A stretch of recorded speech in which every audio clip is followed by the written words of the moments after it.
I love how I love how Ryan gets up as soon as the show starts. Right. All Ryan, right. go ahead. Welcome to Spoiler Alert. It is our third episode. The show, Ryan, we were just saying we love how as soon as I clicked like show start, like you decided you wanted to get up and do whatever you needed to do. Nah, man. See, I have a wonderful wife. She was about to bring me some chicken wings, and I said, "Nah, baby, it's super important that I do not eat on the stream in front of everybody." So, I had to sadly decline those wings. I'm gonna fuck them up when we get off. But Hey, viewers, that sadly shows decline. his dedication. He's turning got down you. free chicken wings served to him on a plate Hey. in his room. Hot sauce and everything right beside it. I was super excited, but thanks to the stream, I decided to say, nah, I'm gonna put off for it for about an hour and some change, even though I am hungry. Well, we It is what appreciate it. is. Lex said every time the show starts, Ryan's always doing something, and that is absolutely facts. Like Yep. Absolutely 100%. 100% facts. Man is never Put that in the ready. encyclopedia. Stop moving. Exactly. Well, welcome everyone to Spoiler Alert. As I was saying, our third episode. This is the show where we may or may not spoil your favorite topic, depending on when you're tuning in. So listen at your own risk. But either way, here's a spoiler alert to start off your day. Laughter and good times are on the way. Don't forget, if you haven't already, hit that follow button on Twitch, and please make sure to turn on your notifications. Our show will air live every Monday at 8:30.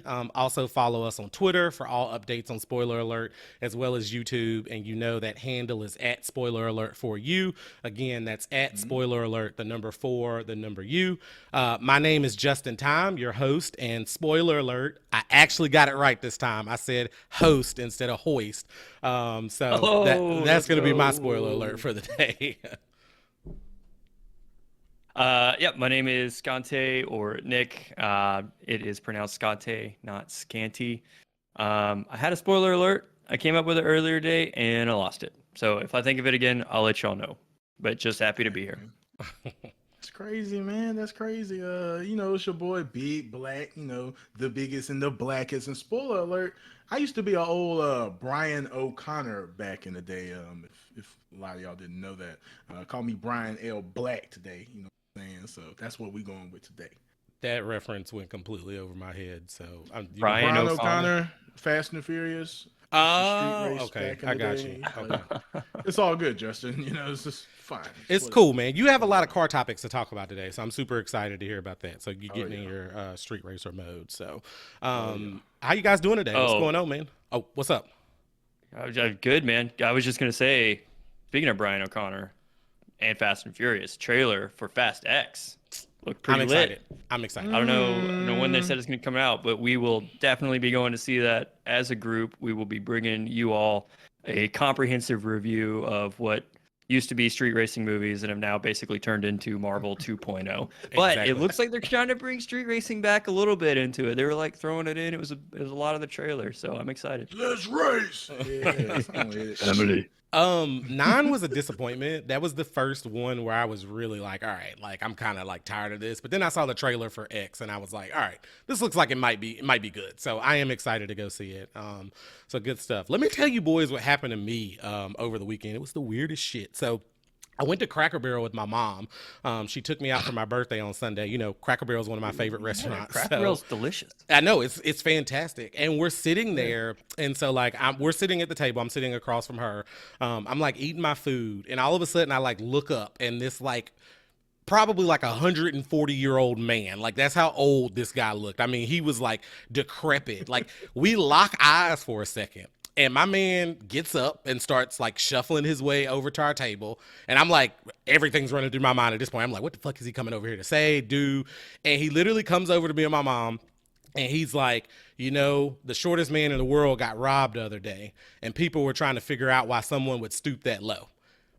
That's it. That's all he said. He told a dad joke. to us, stared at us for about 5 seconds, and then walked back and sat down at his table and acted like nothing had happened. It was the weirdest shit I've ever experienced in my life. Me and my mom were looking around like, are we being targeted for some shit? You know, the first thing I did was like, are we the only black folks in? But there were other black people in there, so I was like, we weren't being targeted for any specific reason, but it was so random. And he just went and sat back down and didn't say anything else. Like it was a normal thing for him to do.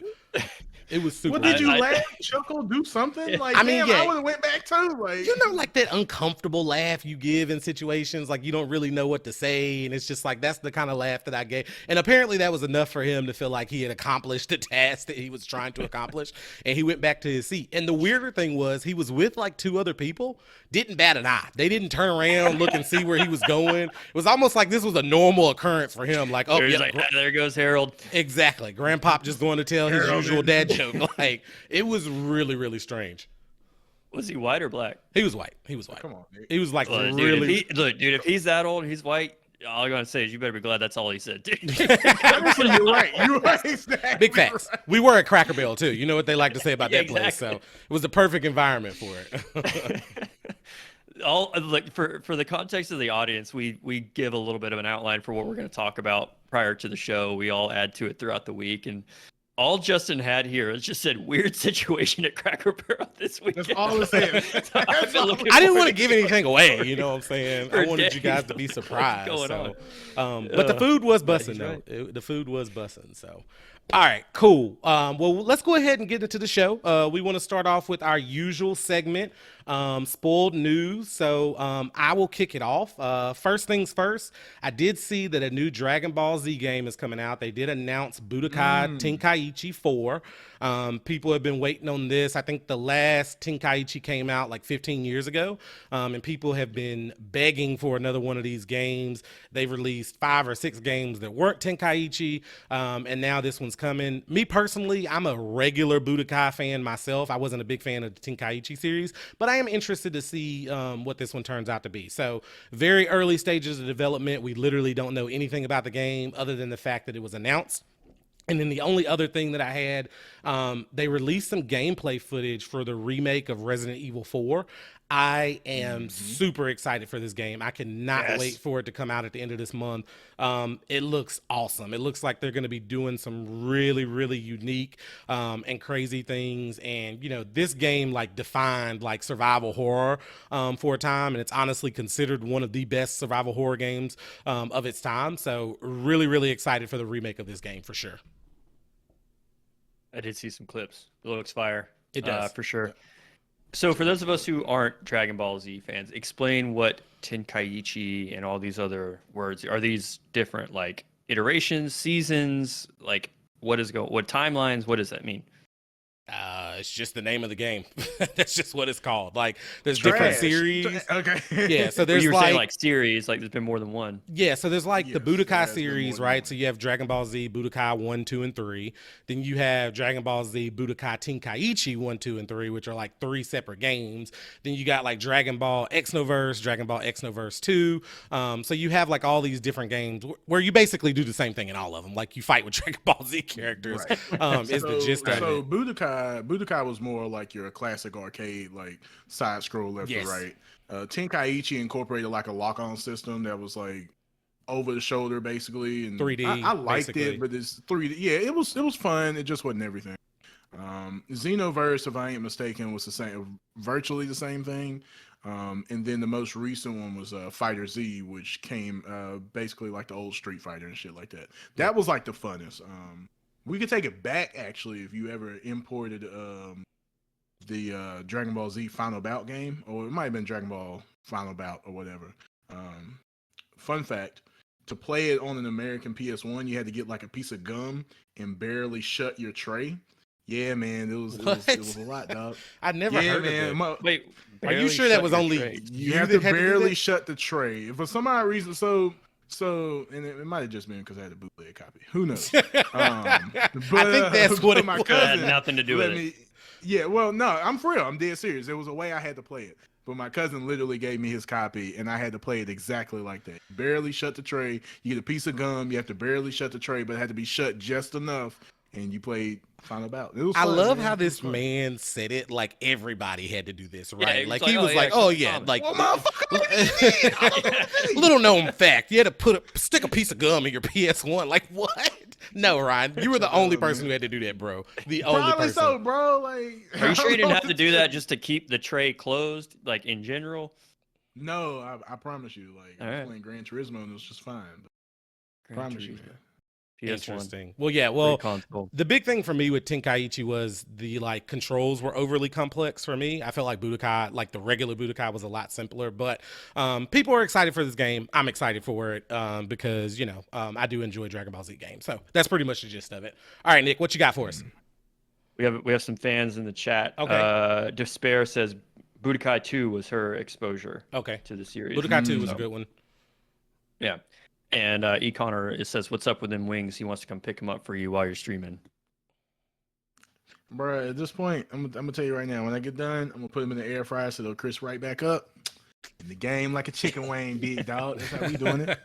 Literally and figuratively, like a chicken. Literally. And figuratively. I got 3 rapid fire topics here, one of which piqued my interest. This is a new, you guys heard my segment on VR last week. Not going to go into that depth again, but there is a new VR app out called Whist, or coming, maybe not out. I went to the website and it says that you can get on the beta wait list. But essentially what it is an app that lets you upload photos and videos from your phone into your VR headset so that you can relive your memories and experiences. Okay.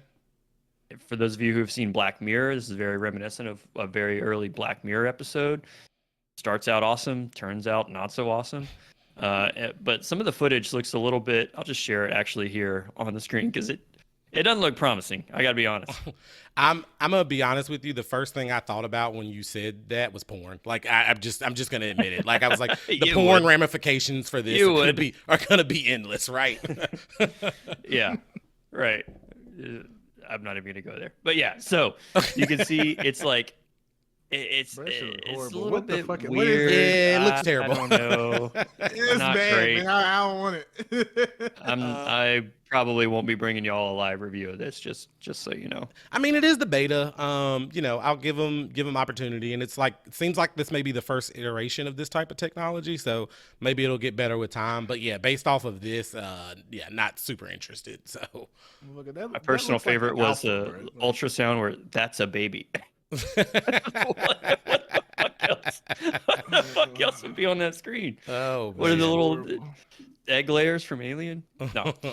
Anyway, so that'll be interesting to see where that goes. Next up, I've got, as always, Lord of the Rings news. I brought you some news about it last week, but Return of the King, the extended edition, is coming back to theaters. Okay. April 13th. For some reason, it's only Return of the King that I saw. So, I mean, obviously, I own the extended editions of the other two, so I'm going to try and Obviously. con you two into coming to the theater with me. Spoiler alert, it is 4 hours and 20 minutes long. The extended editions usually run between 3 and 3.5 hours, but Return of the King is 4 hours. I will be there, loving every minute of it. I remember walking out of that movie for the first time and just being like, I don't know what to do with my life. I'm gonna be honest with you, bro. If it's like 4 hours and 20 minutes, like we're gonna have to watch that at the crib, dog. Like we can definitely get together and like watch it. 4 the theater, hours really, and we 20 gotta minutes. get the experience. theatrical. Yeah. Come on, I mean, I've dragged you Dude, I guys sat to through enough the movies, fucking so Marvel yeah, you're movies. right. You're right. All right, Yeah. I'm in. Fuck All it, right. I'm in. Fuck it. I'm in, you son of We'll a do bitch. it live. Another rumor that I hate to actually put down for now. Apparently, there's a rumor going around that Willem Dafoe was slated to play the Joker or was trying to play the Joker in a future Batman movie. Personally, I think he would do amazing. He said that he would enjoy it, but there are no real plans for him to play Joker in any Batman movies anytime soon. I mean, he technically already has a part in there as Green Goblin. What's his real name? In the Norman Osborn. yeah, Yeah, Norman Osborn. but that's Marvel, not DC. Yeah, that's not DC. That's, Yeah, man. that's You're Spider-Man. confusing. Oh, you're yeah, that's confusing true. your lore, I'll get bro. my oh, well, then he's good. He's Yeah. clear. Maybe he will sometime soon. That Exactly, would be yeah. cool though. No, it would be cool. like I think William he's a phenomenal actor, especially when he plays a villain. So Yeah, Of course. Yeah. for sure. But that's all I got. What you got, Ryan? Man, I got one that's kind of hitting my heart dearly, unfortunately.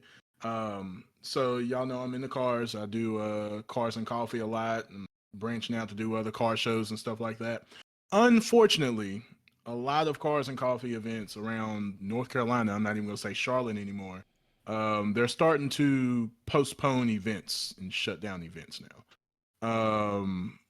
Mostly because of takeover culture. If you know what takeover culture is, basically shutting down intersections, hooning, doing very dumb shit, basically that can endanger others. Um, Hence to why I said I used to be a Brian O'Connor back in the day because I used to do stuff like that. I'm just grown now, so it's like you don't do dumb stuff that could jeopardize lives. If you do, you do it on your own time. You do it in safe areas. But shutting down intersections, like literally doing donuts in the middle of an intersection and stuff like that, that's not where you do it. The location in Charlotte is would you call it Whitehall Executive Industrial? Or there's a lot of businesses there. Yeah, it's just like a Doxus business over here? complex. Yeah. Right. It's a big Whatever. business park. There's no one there on the weekends, so they do a lot of car meets. Right. Basically, long story short, people done dumb shit. That's all it was.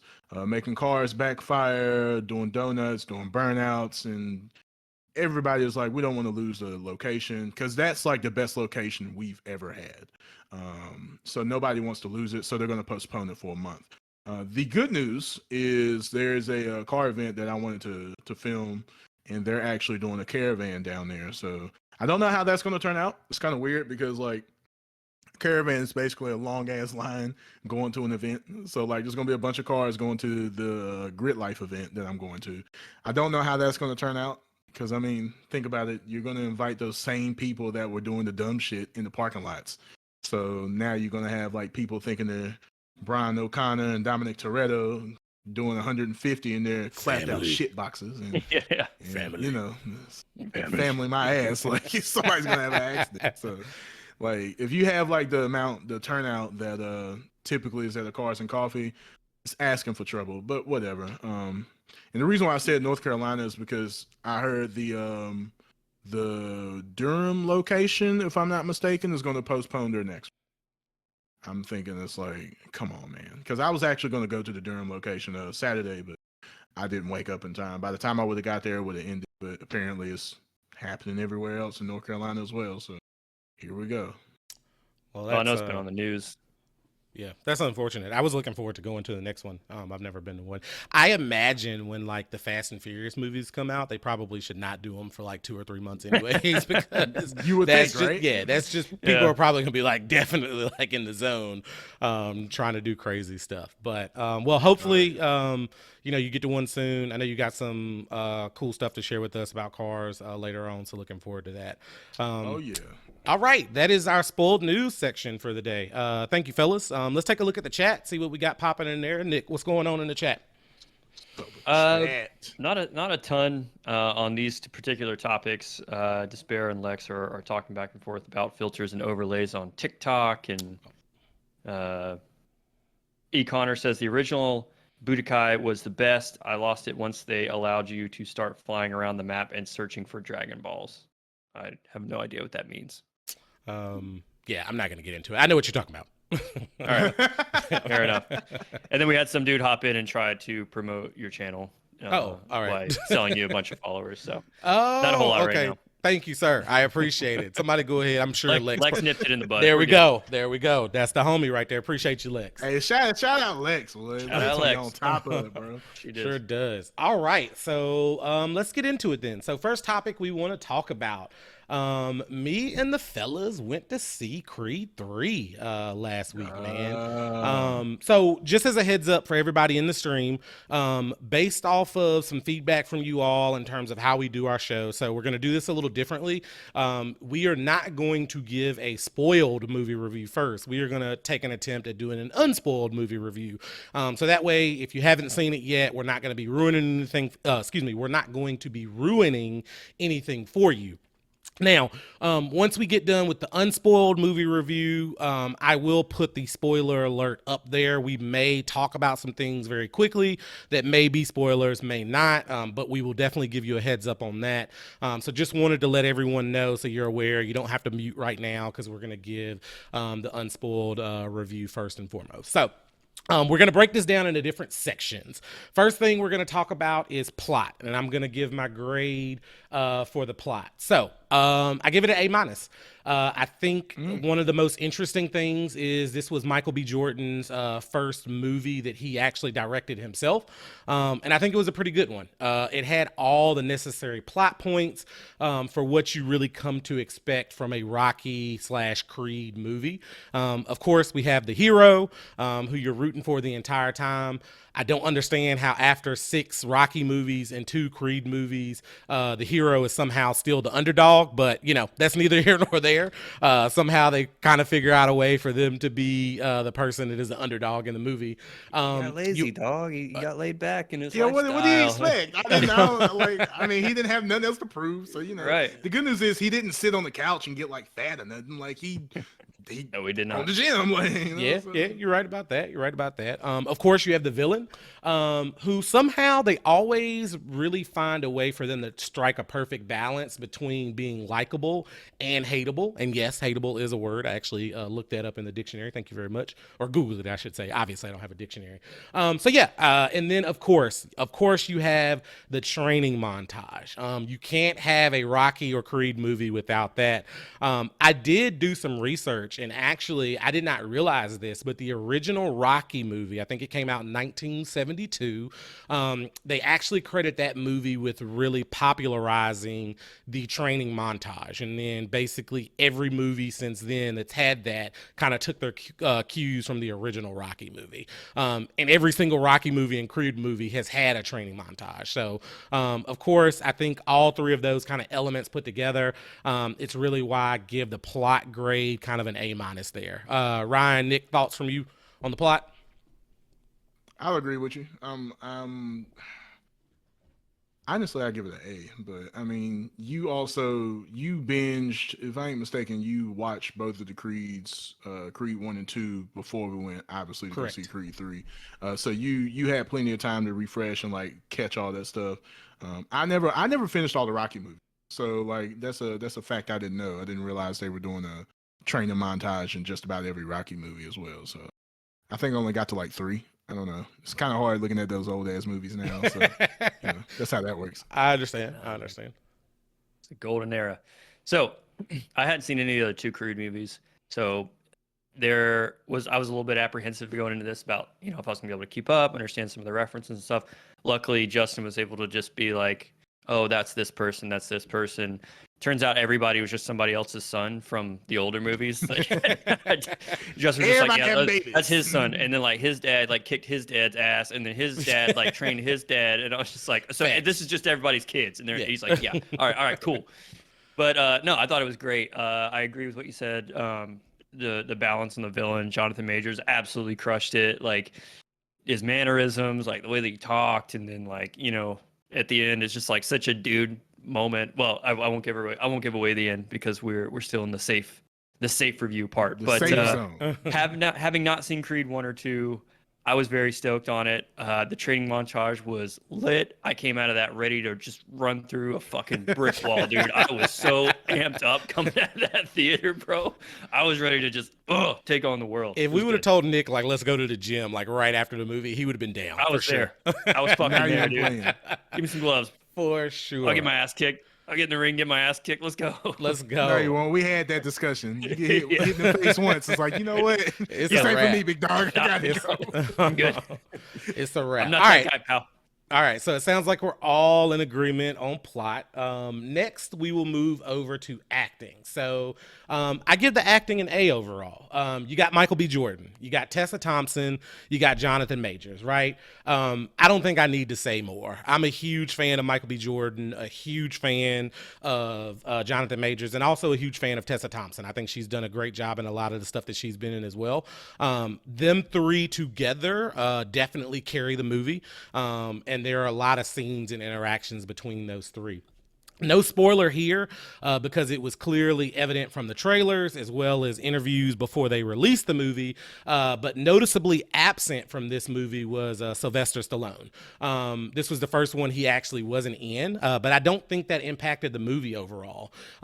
I think it was nice that Michael B. Jordan kind of got to direct this movie and Rocky wasn't in it per se, because they really wanted to see if Creed alone, could stand on its own feet without Rocky in his corner. So I think they did a phenomenal job with that. Overall, I give the acting grade an A. Thoughts? Honestly, I agree with you. I feel like it was an A, but I'm also like close to like a 98, so I want to say A plus. Okay.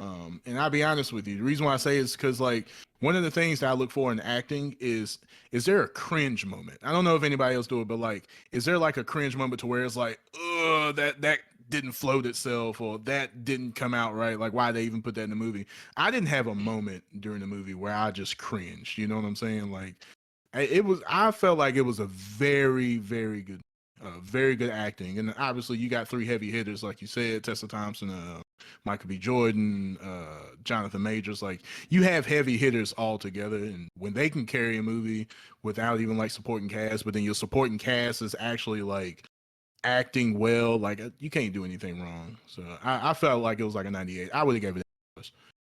All right. Yeah, I agree. I mean, I think that, like you said, Justin, they carried the movie. The plot wasn't anything like new, innovative, like out of this world. It wasn't bad. It wasn't boring by any means, but it was one of those plots where the acting was really going to make it or break it, and they totally made it, dude. They fucking knocked it out of the park. So I'm with you. A plus. Cool. All right, and then last but not least, action grade. So for the action grade, I give it an A plus. I appreciate. dude. I mean, they had some really, really good like fight sequences in this movie. I appreciated Michael B. Jordan's success in keeping the fight sequences in the film fresh. If you think about it, this is film number 9.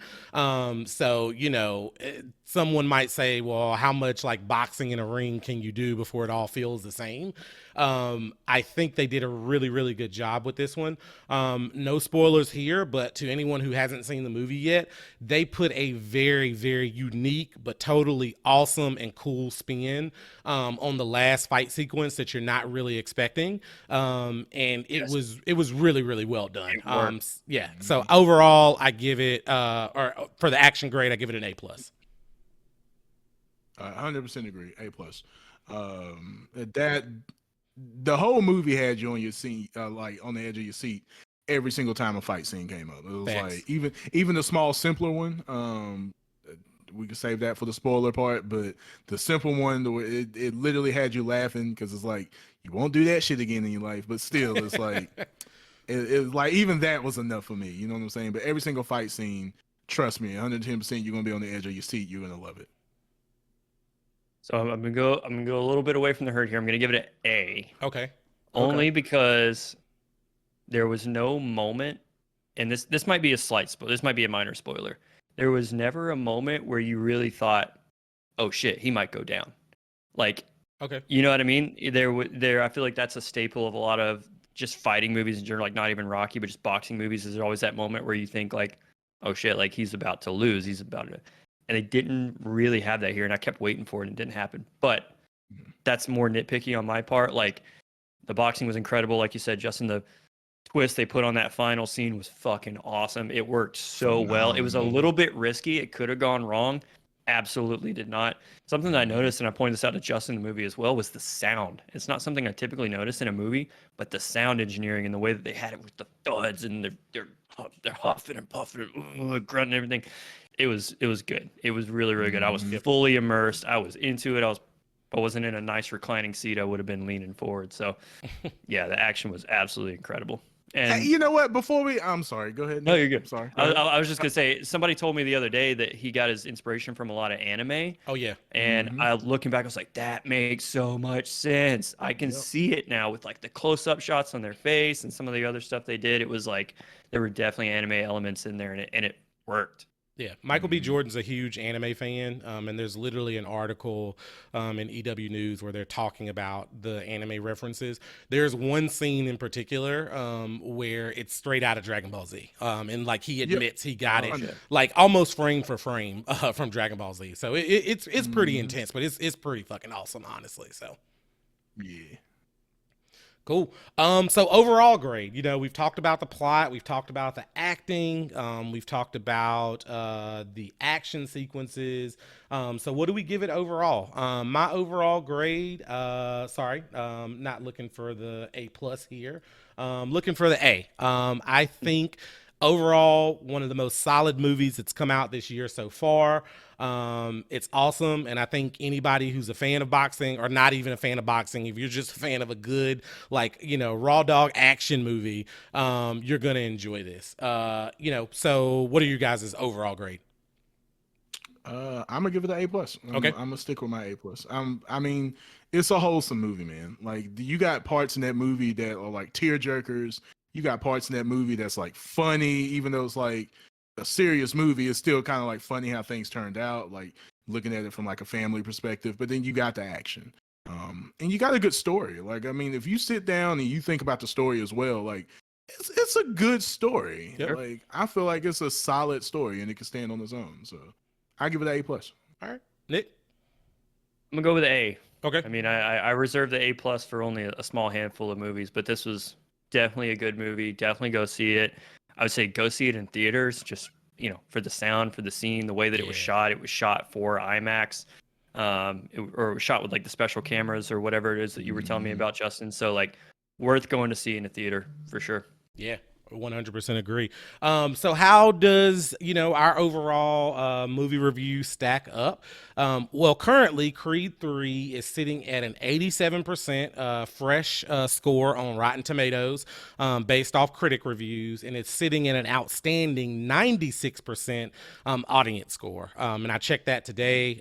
So those were the scores as of today. So I believe the stars are in alignment on this movie. I think everyone should go see it. It was fantastic. Really, really good movie overall. Agreed. Awesome. Do we want to go to the chat? Yeah, let's see what's going on in the chat. Chat has been popping off about this. So Despair says that she needs you as her Sherpa going through movies, and I agree. Justin is a great Sherpa to guide you through any movie that you want to go see. There was discussion about what Sherpa actually means. It's a guide. It comes from the indigenous peoples in Tibet and in the Himalayas that guide people up the mountains and carry their gear. Lex says she's ordering her ticket now. Love to hear it. Beast Boy confirmed some of the fights were inspired by anime. He says mostly Dragon Ball. He had said it in an interview, pretty sure. Mm-hmm. Yep. Big facts. And apparently Michael B. Jordan is just a big anime fan. So everyone's just kind of confirming. We also have Justin's mom in the chat. Shout out to Mama Hamilton. Great to see you. Hello, mother. I appreciate you being here. I got quite a few family members that hopped in to support us. So thanks for coming out. That's awesome. Love the support. I do think I could be a movie Sherpa, because now that I think about it, I have this thing. I don't know why I do it, but it's just this like compulsion. When a new movie comes out, if it's a sequel of other movies, I have to watch the movies before I can go see it. So because I want to make sure I'm like up to date on all the lore and all the different things going on. The one thing I've gotten away from, I no longer do it for the Marvel movies, at least not all of them, because it's way too many. But when Endgame came out, I did do the Endgame challenge where I started with Iron Man and watched all the way up through getting the Endgame, and that was an experience for sure doing that. So you got any movie questions, just call me Sherpa J. Sherpa J. I think Sherpa Sherpa J. J. If I remember correctly. All right. Well, I think we, talked about Creed quite a bit. I think the next movie that we're going to go see will be John Wick 4. So super excited about that at the end of the month. We may go see something before then, but I think that's the next big one. And I will be watching John Wick 1, 2, and 3 before. And we may even have a discussion on the first 3 movies on the show before 4 comes out. So looking forward to that. But without further ado, we'll go ahead and move on to the next topic. So Ryan, I believe you are up, my brother. Yes, yes. All right, so this one holds dear to me. Shout out to my father first and foremost. He of course he's not looking at the podcast because he doesn't have a Twitch or whatnot. But let me go ahead and tell you straight up. My dad used to be a muscle car head. He used to have a 1970 Chevy Chevelle. If anybody knows what a Chevelle is, it's basically Classic. the Camaro. Yes, classic. It's basically a big Camaro. It's big, if I ain't mistaken, it's the biggest out of the Camaro, the Nova, and then the Chevelle, and then the Impala. I don't want to tell you wrong, so I'm not going to say that last part. But beautiful car nonetheless. It is a classic. When you see them on the road, they have a hell of a presence. Everybody wants to like go to like the newer gen Camaros and everything like that, because of course they don't make Chevelles anymore. But let me tell you, a Chevelle is something that you would want. It has a mean presence on the road. It's not like any other. That is a Chevelle. It's a 1970 Chevelle, the red with the black stripe right there, picture number 4. So beautiful. So beautiful. The video that I have to share is only a minute long because I didn't want to like the whole 17, 18-minute video. I watched a 17, 18-minute video. That's how I got some of the stats. But it's something that you're going to want to see. Nick, if you can go ahead and play that video. Right.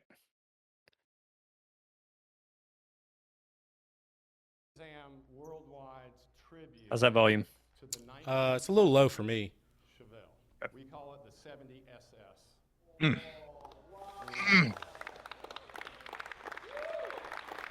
Ooh. Oh, sweet.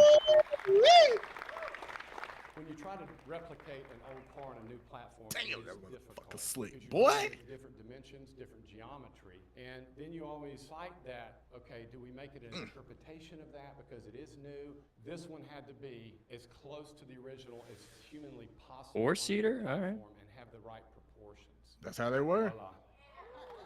Were they? They weren't a coupe? No, you can get a hard top, but it was convertible as well. So. Ooh.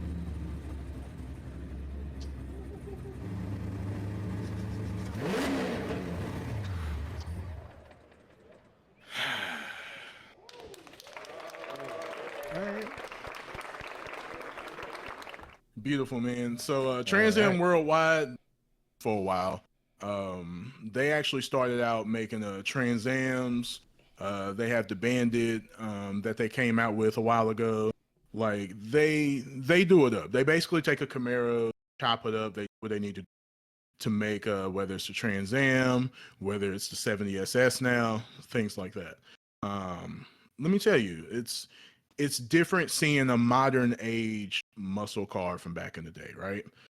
Mustangs, Camaros, Challengers, Chargers, a lot of them now are taking cues from like those older vehicles, the older brothers basically, and putting them out on the road. If you look at the Challenger looks about the same. The Charger, I'm a Hemi guy, by the way. The Charger is a little different because instead of like the long 2-door boats that they use, they made them 4 doors. It fits now. It didn't fit back in the day. The model that I have, nobody really liked when they first came out. Like they liked the fact that, oh, we got a Hemi again, but they don't like the fact that it was a 4-door. Now you see Hellcats, you see Scat Packs everywhere. Camaros, they're still making those. Obviously, they're still making Mustangs, but everybody always wanted a Chevelle. Everybody wanted a Chevelle because, I mean, think about it. You kept the Malibu, you kept the Impala, you kept the Camaro, obviously you kept the Corvette, but you didn't keep a staple out of the 70s. It's kind of weird. Enter Trans Am Worldwide. They're bringing the project back, and I feel like it's phenomenal. The video breaks down like some of the things, like the paint shades and everything. That green is a signature green. The gold stripe is a signature gold stripe. The guy talks about the paint, and he literally had to get the tint right on that gold stripe just to mimic it. And he even got like the measurements in between the stripes correct, because for some odd reason in 1970, Chevrolet actually put like the measurements as far as the stripes. Kind of weird. You wouldn't think about shit like that.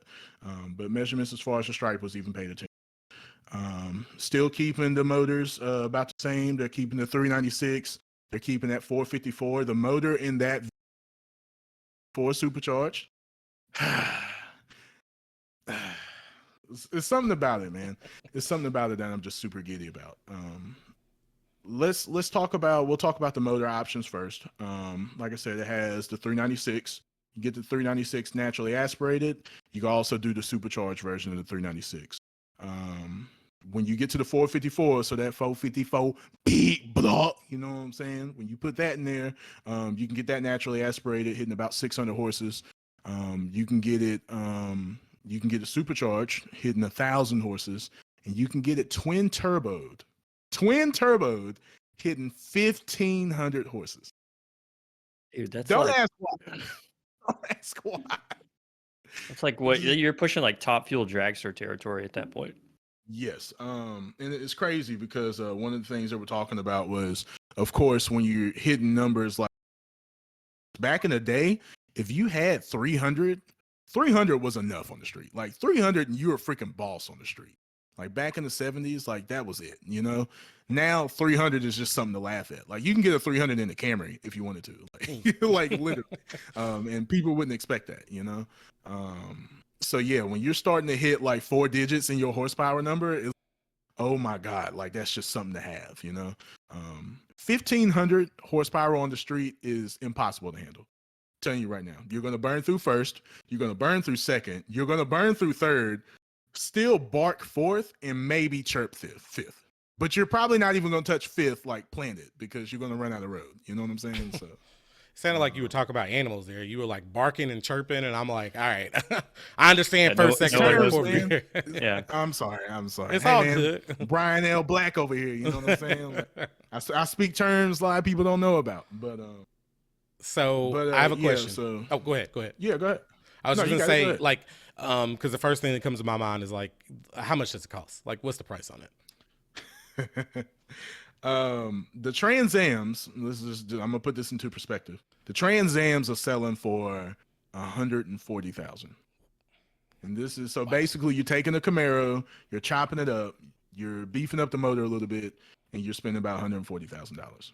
So the 70 SS, so basically the Chevelle, is hitting north of that. You can get the base model for about 150, but the minute you want to put a 454 in, 200,000. Wow. 200,000 for just the base 454 starting. Even is it like a production car, or is it gonna be like limited numbers? No, like... no, limited numbers. So the twin turbo 454, if I'm not mistaken, he said they're only making 25. Yeah. Right. So if you order that, granted you're north of 200,000, don't drive it. Because there's only 25, you know what I'm saying? Yeah. He literally had the blocks in the video. If you look at the extended videos, like 18 minutes long, he had the blocks. He just had the short blocks in the background. Said 25 of these 454s. And some of them are getting 25 of them are going to get twin turbos. The rest of them are going to be the supercharged or naturally aspirated.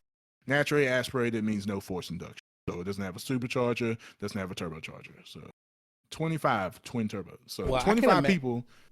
Yeah, I mean, I can imagine you're gonna pay 200,000, but that thing is gonna be worth so much more if they're only making 25 of them. But here's the thing, though. Like under it is a Chevy Camaro. Like so, back in the day, a lot of people do like kit cars, right? The one popular one that's pretty cheap is like you can get a Ford Fiero and make it into a Lamborghini. It's ugly as shit. Don't get me wrong. Like they look busted as fuck. Pontiac Fiero. I said a Ford Fiero. Pontiac Fiero. But you take a Pontiac Fiero, you can make it into a Lamborghini, and they look ugly as shit. And obviously, it's nowhere near a Lamborghini. These kit cars are different. They are different. They look really, really good. And I'm calling it a kit car, but it could stand on its own. Like if Chevy was smart, like they would like get some of these designers and actually like make the Chevelle again. I feel like it would be great. They even got the lines up from the grill, lining up with the headlight. They got everything down to a T. One thing I did notice in that extended video, the hood looks kind of iffy. Like it doesn't line up 100% with the bumper, but I mean, overall, like I'm looking at that. Like naturally, like a person walks by and it's like, is that a modern day Chevelle? They're not going to notice their hood like lipped over a little bit. But. I'm not going to notice it's a modern day Chevelle. So, I'm telling you, man, it's a beautiful card. That card back in the day, it was like the card to have. Everybody was getting Chargers, Challengers, Roadrunners, stuff like Barracudas and all that. If you had a Chevelle, you had something. Like that was something to have back in the day. All right. Well, so yeah, our man. listeners, if you got 200 grand, you can go on and get you one of 25 and, be one of those star-studded people. So let's see what's going on in the chat. Nick, what's happening? So everyone was going back and forth talking. There were some questions about what SS stood for, but that actually got answered by your cousin. Boy, stands for Super Sport. E-Connor, just so you know. A couple other people were saying like that's just an outrageous amount of money. Like that's basically coming up on a house, 150K. Thanks. I mean, maybe not in Charlotte, but in a lot of places that could buy you a house. Somebody's saying, why do you need that much power? Lex says to blow the skirts up. Why else? Lex gets it. Hey, Lex gets it. Hey, 110, baby, that was let's definitely go. a thing from the 70s. That was a really good answer. I like that. Well Awesome. done. Scrolling back down. Yeah, somebody says they could live in the car. Yeah, you guys, you could. You could I mean- potentially do that, I guess. Look, 200,000, bro. That thing better transform into Optimus Prime. I'm telling you, dog. Like we going on missions at that point. Like it's way too much money. So good stuff. Well, thanks for sharing, Ryan. We appreciate that. I always course. appreciate you dropping the car knowledge on us because I have no understanding of that. So it's always super interesting to me. course. So we appreciate that. All right, Nick, I am super excited for this topic. Really interested to hear what you have to say. So we will move on to our last segment of the show today. So Nick, go ahead and take it away. All right, appreciate it. So, everybody, let's talk cheaters. And no, I'm not Cheaters. talking about our exes. I'm talking about people that are way more toxic and worthy of more ridicule and punishment than any cheating exes ever, and that is video game cheaters. Facts. So cheaters is basically a blanket term for anyone who exploits advantages in software or hacks to gain an unfair advantage over other players who are playing the game fairly. Now, back in the day, this started out as like a fun thing, right? Like, oh, you could enter in cheats on GTA and get unlimited ammo and make everybody have a big head and like, you could get rid of your reputation. Like that was all fun and games, right? But nowadays with the prevalence of multiplayer games and how, DLC transactional things like people who will pay large amounts of money to gain advantages in these games, cheating becomes a lot more nefarious. And a lot more frustrating for those of us who just want to log on after an 8-hour day and play a game and just instantly get, headshot by some dude across the map. And it's just like, okay, why the fuck do I even bother? So let's start out by like kind of talking about a little bit of an overview of cheating. So there are some stats that I wanted to share that were kind of interesting. The whole thing that spurred this discussion, by the way, is there was recently a lot of uproar in the community for a game that's close to my heart, Escape from Tarkov. A lot of people have been complaining about the cheating problem in Tarkov for a very long time, and the developers have tried to kind of sweep it under the rug and say, oh, it's not a big problem or something. A rather well-known name in the Tarkov community said, forget it, I'm going to figure this out myself. He downloaded hacks, specifically a hack called ESP, where you can just see everybody on the map. You can see their outlines, you can see their names, you can see what equipment they have, all kinds of stuff. And he would track these people. You also get a little radar in the corner, like a mini map showing where they are, where they're pointing, where they're facing, everything. And the way that he would figure out if they were cheating too was by doing something called the wiggle. And that's where he would wiggle back and forth. He would face them and he would wiggle back and forth, and they would be all the way across the map, and you'd see their little outline turn to him and wiggle back. Boom, They would also like track him. He'd watch him on the radar, track him through maps. Anyway, all this to say, he did this whole intensive study. He went into like 100 matches, and about 60% of the matches that he joined had a suspected or a confirmed cheater in them. And so this has caused a ton of uproar in the Tarkov community. It puts the developer in an interesting position because the way that they combat this is with account bans. So you have a unique account that you have to have set up with BSG to log into this game. And if they find out that you're cheating, they will ban your account forever. Well, what's your option at that point was just go to BSG and buy another account. So that creates a conflict of interest because now they are banning cheaters and they get more money.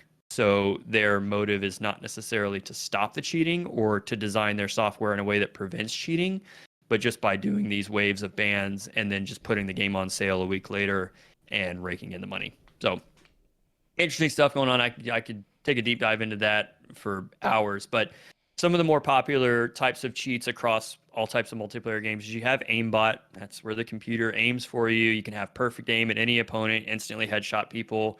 You have wall hacks, which is what I discussed earlier. You can see people through walls, buildings, terrain, whatever. There are some other things that maybe aren't necessarily like hacking the software, but something like a DDoS attack, which is distributed denial of service.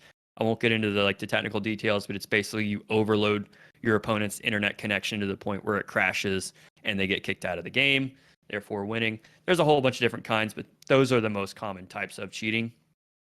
Why is it an issue? Well, like I mentioned, as the industry has gone more and more towards multiplayer games, it damages the reputation of these games and of these developers to the point where people no longer want to play these games. They don't trust them when they come out. BSG is a prime example of this.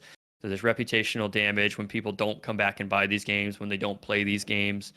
It also can hurt people individual players in games. If you've spent money on equipment, characters, whatever, these things can get taken away from you by cheaters. So it's obviously a pretty big problem. And there's a lot of blame to spread around. And I won't get into all the morals of who's to blame for that, but it is a big problem and it's becoming more and more prevalent.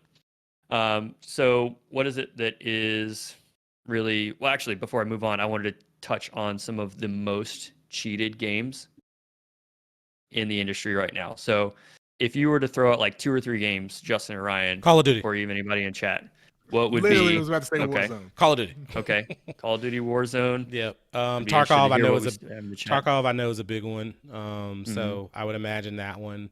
Trying to think of any others. Probably maybe I wonder if any sports games are on the list. I'm thinking Madden, NBA 2K, if people have hacks to make sure all their passes are completed or different things like that. So, but Call of Duty was the first thing. Apex Legends, any of the battle royales probably. So PUBG, those titles. Okay. Fortnite, yeah, that's definitely probably That's one it. too. I was Yeah, going to say the top 10 are all first-person shooters, and number 1 by far is Fortnite. makes sense. It's Really? Fortnite, Overwatch, CS:GO, which is an interesting one because it's been around for so long. But I guess it still has a big community and it's been around for so long.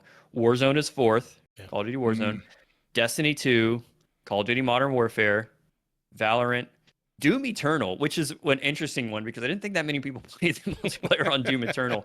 Maybe their software is just shit. I don't know. Apex is there. Yeah. Siege is there. I know that hurts all of us deep down. Not that we didn't already know it, but Yeah. Siege is there. Followed closely by Escape from Tarkov, Titanfall 2, Battlefield 5, PUBG, and Call of Duty Black Ops Cold War. Oh, that was. Interesting on that one. I'm surprised So- Titanfall 2's on there. I didn't know people still played that shit. Yeah. That's a good game. Yeah, but no, it the was awesome. community But is yeah, I dead. don't. Yeah. There were some on there that I wasn't familiar with, but a lot of the ones you named are not surprising to me at all.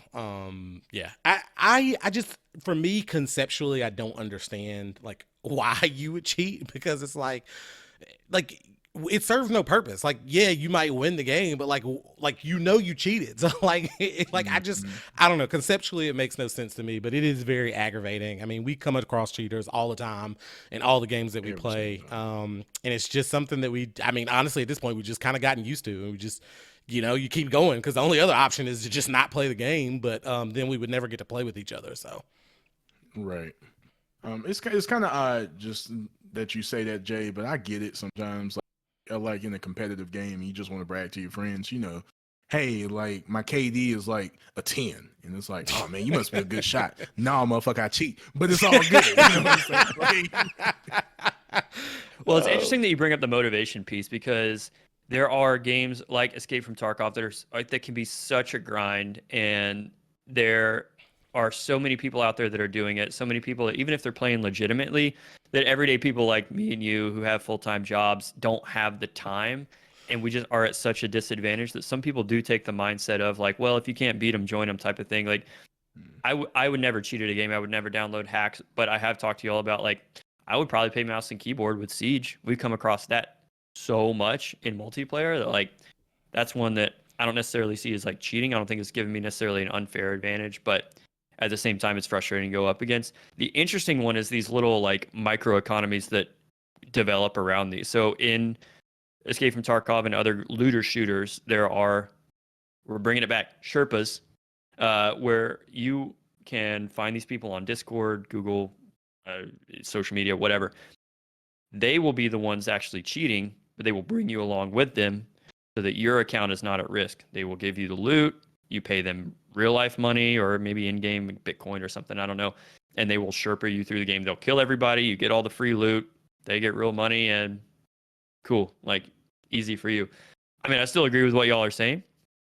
Like that fucking ruins the point of it. But at the end of the day, like if it's this bad, if it's as bad as, I wish I could remember the name of the YouTuber that put out the video, like my solution is just not to play the game anymore. But some people's solution is to just, hey, fuck it, I'll just download and do it myself. Apparently it took him like 5 minutes. It's like the easiest thing in the world. Yeah, I imagine like with the internet nowadays, like you can find hacks at the quick Google search. Yeah, let's see what we got going on in the chat. I did see that Hold on before we do the chat. How much money are we talking? What do you mean? I was out there For sure. to be a Sherpa. To be a Sherpa. Yeah, I need to know how much money are we talking? Because this movie Sherpa I shit, don't know. That's it. this We're movie getting to that. Sherpa shit isn't making me any money, so I might need to go to like video game cheating Sherpa shit. I'm sure they probably make a lot, bro. Like I can imagine, like, and yeah, I mean, I don't know. We'll have to see. You risk getting your account banned, right? But high risk, high reward. Like I got that from you, Jay. Saying like thousands of dollars and shit. Like motherfucker, ban my shit. Don't apply any like financial like guidance that I've given you to like video game cheating. Okay, talking about some freaking high risk, high reward. But I mean, technically, yes, you are right. So, I did see in the chat, E. Connor said cheat or repeat. I don't know how this applies to video games. I think that applied to his education. But I got you. Specifically in English class. Beast Boy said he's surprised that I didn't call him out specifically. I didn't want to call you out on the stream, but since you wanted to mention it, this is somebody I actually play games with, like in real life. We play a lot of Madden, and he likes to cheat in Madden. One time, literally, I'm a field goal away from like winning the game, and he like knocks the controller out of my hand so that I missed a field goal. Like that's how bad it is. So, That's but at ultimate least, cheating. but at least he's cheating. Yeah, exactly. And he's cheating in person. You know, he did it to my face. He didn't do it behind a screen. So, there's that. Right. What else is going on in the chat? Shout out to Lex for being the first to guess Fortnite is the big one. There you go. None of us play Fortnite, so that's why I wasn't coming to I think mind. Lex but plays Fortnite. who does? I think Lex plays Fortnite. At some point she did. Oh, does Lex play? Yeah. Well, I meant like none of us here in the None thing. of us, you know. K Yeah, Omega any Blade single said he person thought about it. user. Ryan, I think with you talking about being a Sherpa for some financial gain. I'm telling you, dog. I'm telling you. Uncle guys. Elroy said if you ain't cheating, you ain't trying. I think that's a better one than cheat or repeat. Cheat or repeat. So I don't know about that one. Uh, Lex says, I see an account on TikTok that charges $200 just to get your account to master prestige. Is Well, that I really mean- worth an icon on a screen?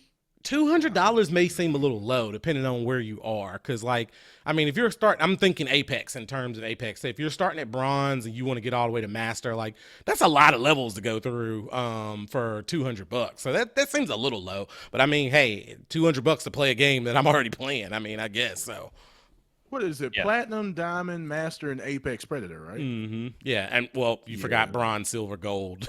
Like, Well, yeah, but I'm talking about the shit that actually fucking matters. Like, well, I'm just saying, if you're starting $200 to get somebody to, let's say, Apex Predator, right? They're starting at bronze. That's what, like 8 different levels you got to get them through. And remember, there's levels within those. So it's like, you know, bronze 4, 3, 2, 1, and then silver 4, 3, 2. So that's a lot. Like I feel like that $200 is kind of low, honestly. Just my personal But opinion. I think these people are hacking or cheating, and that's how they're doing it so fast. now that Okay, we forgot all right. about the That's whole. that's yeah. the impression that I got anyway. Yeah. Yeah, of Yeah, 'cause course, I ain't- I was thinking about it in terms of me just being a great player and, you know, not cheating and like helping somebody grind to get there. But yeah, you are right. K Omega Question, Play. though- Oh, go ahead. Oh, my question was, what do you do when you get your account back and you're like Because Right. like you jump in that lobby, Right. you get ice real fucking quick. As soon as you jump, You get your noggin rocked, bro. Oh yeah. Oh for sure. man. KO Megablade said that he has actually paid $40 to get all of his guns maxed out on Warzone. No. So we have somebody in the chat, somebody that we know personally, No. that has actually paid money ain't to get their so. guns maxed out. At least it was just getting the guns maxed out, though. It wasn't. I was gonna say I almost understand the Right. guns because Yeah. I'm not a fan of the whole gun leveling system yeah, in it's Call of Duty ridiculous. anyway. So I'm not gonna condone it, but I'm not gonna get as upset about that as I am some of the others. Yeah. But yeah, it's interesting stuff. You can take a deep dive on it. Actually, let me. I'm just gonna real quick. If you want to see what cheats actually look like, look up. Anything His else, name is bro? Goat, but it's G with 0 AT, and the title is "The Wiggle That Killed Tarkov." Mm. Yep, it's got 1.7 million views. So interesting to see it from his point of view. Interesting topic. Interesting to see where it goes because honestly, there's not. It's one of those things that the developers there's not a whole lot they can do. If they knew how bad the problem was, if they knew how to find these people, then they would fix it. Allegedly, Yeah. software updates, permabans, like it's a big mess. So, Yeah, I mean, interesting to see where that goes. But I've quit playing Tarkov, and it is one of my favorite games of all time. And I have stopped playing it because Because it's it's that gotten bad. so bad. yeah. You get saturated with cheaters, man. It sucks, bro. Yeah, for sure. I mean, we all experience it, and I guess we all have some level of degree. Like, I mean, we can clearly tell even when we're playing Apex, and I'm thinking of Apex because I literally played it yesterday. But like, you can tell when you're in like a console lobby and somebody's using mouse and keyboard. Like their aim is Yeah. impeccable, and it's just like, bro, Like, yeah, like they're come on, they're like the switching sensitivity's on around, like like- 1,000, and it's just yeah, like and they're just stopping on a dime on your head. exactly Yeah. like it's freaking ridiculous. So but yeah, thanks for sharing, Nick. I really enjoyed that. I think we all as gamers talk about cheaters all the time, but we appreciate you kind of going into some of the details and specifics. So I think that is our show for the day. I feel like we talked about a bunch of good topics. This was a great third episode for us. So one thing I want to say is I appreciate my two co-hosts right here. Could not do this without you guys. For anybody who's in the chat and doesn't know, we actually had a podcast that we were doing together, and due to some unforeseen circumstances, we unfortunately had to stop that. But the three of us talked and we were like, hey, we just love hanging out with each other. We just love talking about the things that we're passionate about, and we wanted to continue to share that with people. So we decided to do this show, and I just really appreciate both of you because you guys are great and you have some really good discussions. So appreciate you boys. Hey, man. Of course. Oh, good. It's a good time. We appreciate you. We appreciate our viewers as well. We've had an awesome turnout for these streams the last few weeks. Y'all have been super active in the chat. Facts. We love to hear it. Like, keep it coming in the chat. Keep it coming on social media. Like, tell us ideas. What do you want us to cover? What do you want us to review? What do you want us to play? Like, do you want us to stream a game together or something? Like, we're open to options. We're here to entertain. Speaking of And streaming, challenges too. yeah, oh yeah, 100%. I mean, if you guys haven't noticed, like every show, we try to do something a little different and improve the show a little bit every episode. So we have some cool things coming. We're going to incorporate some polls for you guys to get a little interactive with our stream. There may be some like mini games you can play and different things while we're talking about certain topics. So be on the lookout for some cool features coming. But speaking of streaming and playing video games together, I did want to announce that I did get my stream reset up. So I will be streaming video games again. I took a little break from that basically when the podcast ended and we were trying to figure out what we wanted to do. But I'm going to get that back up and running. So right after this show, literally, I'm going to take probably like a quick 5-minute break. But then I will be hopping back online to stream. So I'm going to keep the stream open and live. So if you guys want to check me out on the game, I think Ryan may be joining as well. Some of our other friends will be hopping in the party. Definitely stay in the stream. And after the break, I'll actually be streaming some video games tonight. So give you even more content. But with that being said, that is our show for the day. Please don't forget to hit that follow button on Twitch if you haven't already done so, and make sure you have those notifications on.